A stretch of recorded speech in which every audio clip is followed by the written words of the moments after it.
जिंदगी जीने की कला सीखो। तुमको सताने वाले भी एक दिन मर जाएंगे और तुम भी एक दिन मर जाओगे।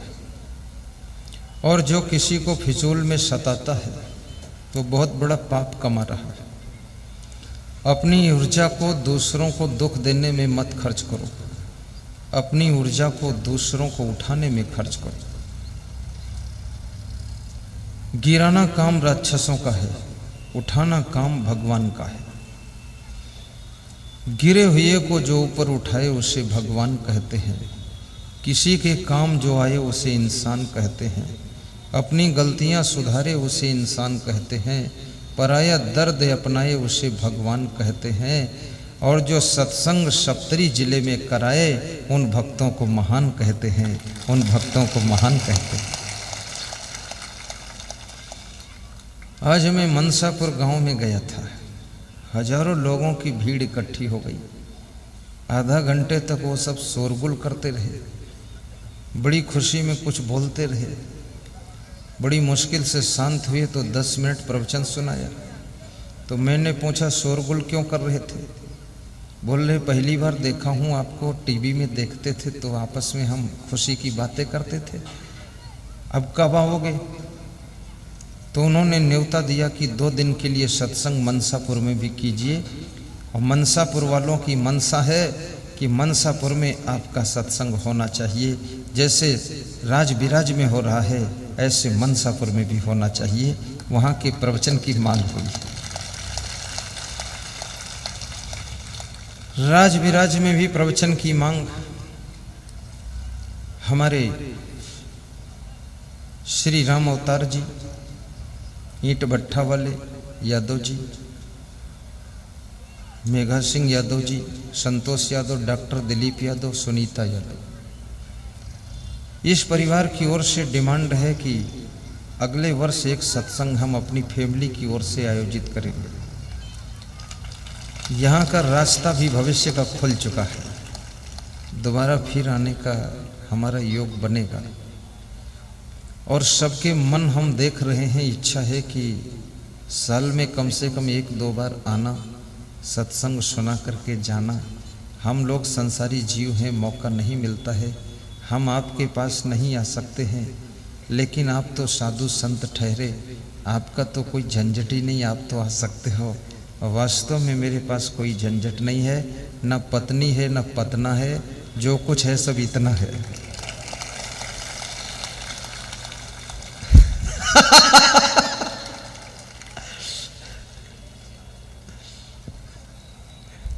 कोई लफड़ा नहीं है,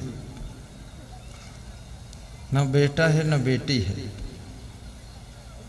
न कोई पतोहू सतोहू, कुछ नहीं। हमारे जो भी रिश्तेदार हैं सब आप लोग ही हैं।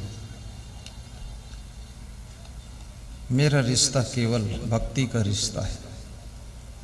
कह रघुपति सुन भामिनी बाता, मानो एक भगत कर नाता। भगवान श्री राम शबरी से कहते थे, शबरी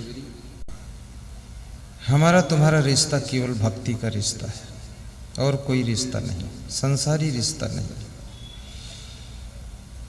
कहे रघुपति सुनो भामिनी बाता, मानहु एक भक्ति करना। भक्ति का नाता आत्मी नाता होता है। दुनिया के नाते रिश्ते सब शारीरिक होते हैं। शरीर है तब तक रिश्ता है, शरीर खत्म रिश्ता खत्म। लेकिन ये भक्ति का नाता जन्म जन्म का रिश्ता है। जन्म जन्म का दास हूँ गुरुदेव तुम्हारा।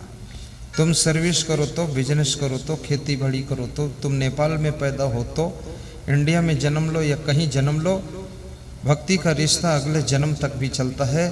तुमको फिर से उनसे मिलन हो जाएगा जिनके प्रति तुम्हारी भक्ति है। ये आत्मा का रिश्ता होता है। इसलिए जन्म जन्म तक भक्ति का रिश्ता चलता है। जब तक आत्मा की मुक्ति नहीं हो जाती है तब तक ये रिश्ता टूटता ही नहीं। जन्म जन्म का दास हूँ गुरुदेव तुम्हारा, जीवन नैया डोल रही है, दे दो इसे किनारा। जन्म जन्म का दास हूँ गुरुदेव तुम्हारा, जन्म जन्म का दास हूँ गुरुदेव तुम्हारा, जीवन नैया डोल रही है, जीवन नैया डोल रही है, दे दो इसे किनारा। जन्म जन्म का दास हूँ गुरुदेव तुम्हारा, जन्म का दास हूँ गुरुदेव तुम्हारा, जन्म जन्म का दास। कहे रघुपति सुन भामिनी बाता, मानो एक भगत करना था। वर्ष में 12 महीने होते हैं, 12 महीने में सत्संग करता रहता हूँ, अपने आश्रम में भी नहीं रहता हूँ। किसी भक्त का घर ही मेरा आश्रम 2 दिन के लिए बन जाता है, और 30 साल से ये कार्यक्रम कर रहा हूँ। गांव-गांव में जाकर, शहरों में जाकर नशा व्यसन मुक्त वातावरण, परिवार के कले कलेश से छुटकारा दिलाने के लिए हम अभियान में लगे रहते हैं। हम किसी मत पंथ का विरोध भी नहीं करते, किसी तरह से समाज सुधर जाए बस यही इच्छा रहती है। चाहे रामायण से सुधरें लोग, चाहे गीता से सुधरें, चाहे सीता से सुधरें, चाहे अपनी पत्नी सुनीता से सुधरें, कहीं से सुधर जाए। आदमी का सुधरना बहुत जरूरी है। आदमी एक ऐसा प्राणी है, थोड़ा सा अवसर मिलता है बिगड़ जाता है। कहीं तो इसका खान पान बिगड़ जाता है, कहीं नशा व्यसन में गिर जाता है, कहीं इसका आचरण भी बिगड़ता है, कहीं ये बेविचार अनाचार दुराचार में फंस जाता है, और कहीं तो ये बहुत बड़े लालच में गिर जाता है। अगर महान बनना चाहते हो, कंस को मारने के बाद कृष्ण भगवान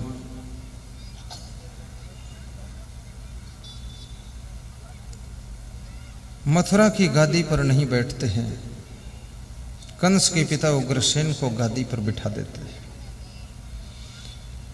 उग्रसेन कहते हैं, कृष्ण ये मेरी बूढ़ी हड्डियां ये मथुरा को नहीं चला सकती है, तुमने मथुरा को जीता है इसलिए तुम इस गद्दी पर बैठो, यहाँ के राजा तुम बनो। कृष्ण ने कहा, नहीं उग्रसेन, तुम मेरे नाना हो, इस राज गद्दी के मालिक तुम बनोगे, क्योंकि तुम्हारे बेटे की गद्दी है ये। मैं आपका भांजा हूं, मेरा कार्य पूरा हो चुका है, मुझे आगे की यात्रा करनी है। कृष्ण के मन में इच्छा ये नहीं हुई कि मथुरा की गद्दी पर मैं बैठ जाऊं या अपने भाई बलदाऊ को बिठा दूं। जो लालच को छोड़ सकता है वही तो भगवान बन सकता है। बाली का वध करने के बाद राम के मन में ये इच्छा नहीं हुई कि भरत को बुला करके यहाँ का राजा बना दूं और सुग्रीव को भी मार दूं, पूरा शासन अपना हो जाए। रावण कुंभकर्ण का वध करने के पश्चात राम के मन में इच्छा ये नहीं हुई कि लक्ष्मण को लंका का राजा बना दूं, विभीषण को भी चूरन बना दूं, चटनी बना दूं, और ये भी राज्य मेरे शासन में आ जाए। विभीषण कहते हैं कि प्रभु लंका की गलियों में भी थोड़ा आपके चरण पड़ जाए। राम ने कहा, नहीं, लंका पति को मारने के बाद अब लंका का राजा विभीषण है, ये समुद्र की रेत उठाकर मैं तिलक लगाता हूँ, तुम यहाँ के राजा हो, अब तुम ही यहाँ की गलियों में घूमना। राम को गलियाँ देखने का अवसर नहीं है, मेरा समय पूरा हो चुका है, अब मैं अयोध्या वापस लौट रहा हूँ। जिसके अंदर लालच नहीं है वही राम भगवान बनता है।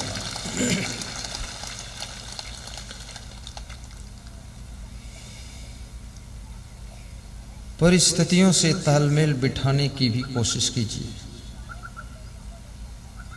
गम खाने का अभ्यास कीजिए। सही समय पर सही डिसीजन लेने की आदत बनाइए। समिच्छा समारंभो विद्धि मूलम भवस्यतु। जो सोच विचार करके परख करके डिसीजन लेता है वह व्यक्ति सदैव उन्नति करता है। उद्योगम संयमो दाक्ष्यम अप्रमादो धृति स्मृति। विदुर जी कहते हैं कि जो आदमी सदैव उद्योग में लगा रहता है, खाली नहीं बैठता है, टाइम पास नहीं करता। मनुष्य के अंदर टाइम पास करने की भी बहुत बड़ी आदत है। ताश खेलते हैं लोग, क्या करते हैं? टाइम पास करते हैं। शराब पीकर नशे में पड़े रहते हैं, टाइम पास करते हैं।